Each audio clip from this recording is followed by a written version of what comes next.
বাংলাদেশের বর্তমান রাজনীতির প্রেক্ষাপটে আমরা সবাই সবার জায়গা থেকে বড় নেতা হতে চাই, বড় লিডার হতে চাই। ক্ষমতা আর পরিচয়ের মোহে আমরা সামনের কাতারে এগিয়ে যেতে চাই।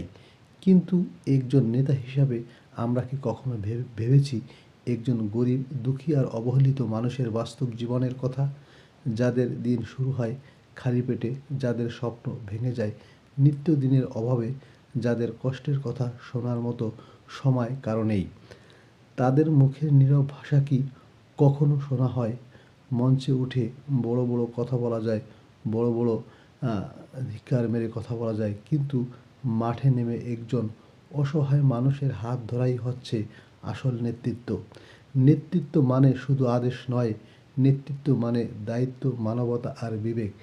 যে নেতা মানুষের দুঃখ বোঝে, যে নেতা ক্ষমতার আগে মানবতাকে প্রাধান্য দেয়, ইতিহাস তাকেই মনে রাখে, আর মানুষ তাকেই হৃদয়ে আপন করে, হৃদয়ের মণিকোঠরে জায়গা করে দেয়। সুপ্রিয় দর্শক, এই ব্লগটি আপনাদের কেমন লেগেছে? কারণ আমরাই হচ্ছি পাবলিক। আমরা নেতাদের কথায় ঝাঁপিয়ে পড়ি, কিন্তু আমাদের কথা কি কখনো নেতারা ভাবে? এটাই আমাদের দেখার বিষয় এই নির্বাচনে। Thank you.